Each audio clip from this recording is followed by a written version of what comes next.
to Blata Mini Motard build part 1. Finished off the race replica, as you know, in the last video, and fancied having a motard to go next to it. So what you're looking at here is literally the bare bones of a motard. It's a 2.6 model because it has the bigger wheels. This was on eBay. No, it wasn't on eBay. This was on Facebook Marketplace for a week or so while I was finishing off the last build, and I was watching it thinking it needs a lot, and is it really worth doing? Is it beyond economical repair?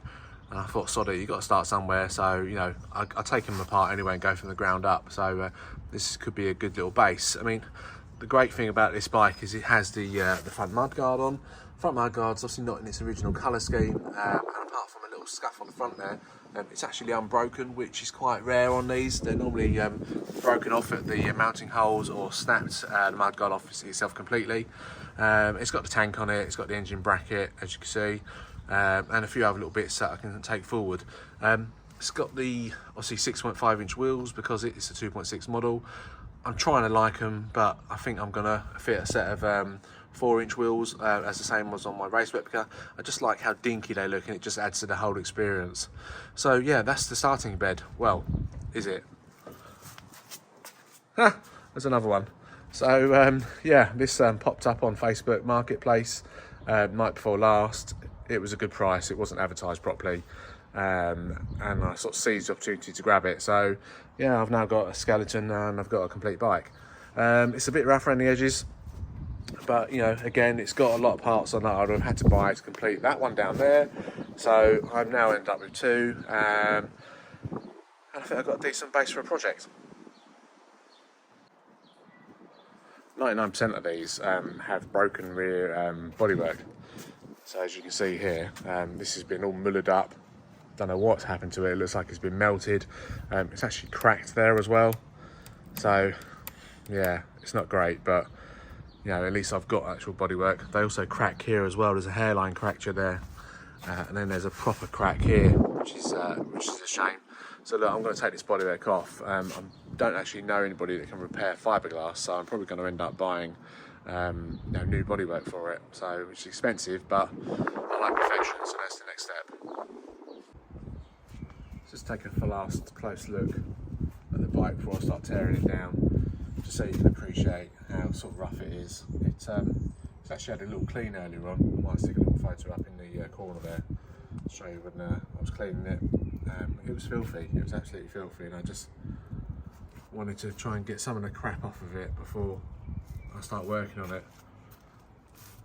It's obviously had a bit of a hard life, which, to be fair, doesn't surprise me with these little bikes. They sort of went through a stage where they were sort of owned by every sort of oik going, ridden around the streets, ridden across fields, ridden everywhere where they shouldn't be ridden, and just not looked after, which you can tell with this one. All the sort of like this decals ran into the paintwork where it's had petrol probably spilled all over it and God knows what.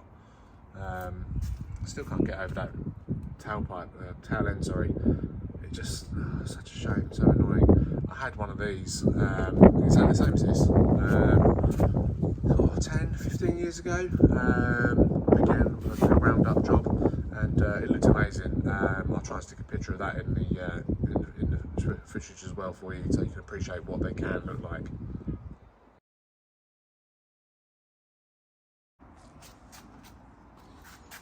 So bolts removed, that just pulls off like so. Oh, it's fighting me. Oh, there you go, it's off.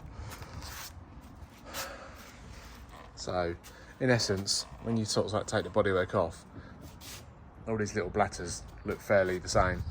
Motard has this extended piece up the back of the frame here to support the different style of seat unit, but the basics are the same, so very easy to work on.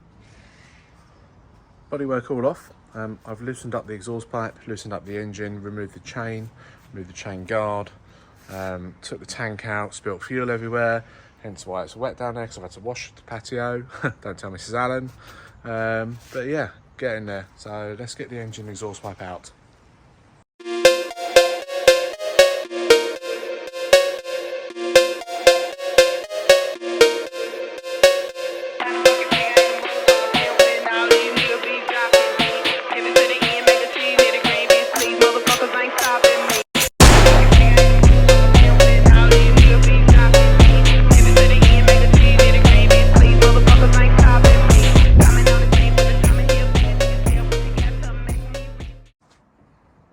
Okay, tear down complete.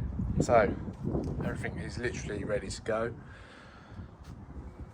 Frame's going to get powder coated, similar colour, 2-coat silver with like a chromey colour look to it as the last bike I did. Handlebars will match. Forks, I'm hoping that they can just give a benefit from a good clean. They've got a little bit of surface rust on them, but I'm hoping that'll come up. This bracket here is going to get painted black.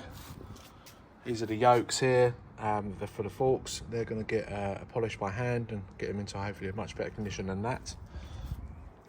Engine, this is my favourite bit. So pull start needs stripping down because it's just tired looking, damaged, dirty. It's got this awful red pull start on it. So gonna strip this down. As you know from the last video, we've got the dreaded spring in there, so that'll be fun. But look, I've done it once, so I should be able to get it back together again.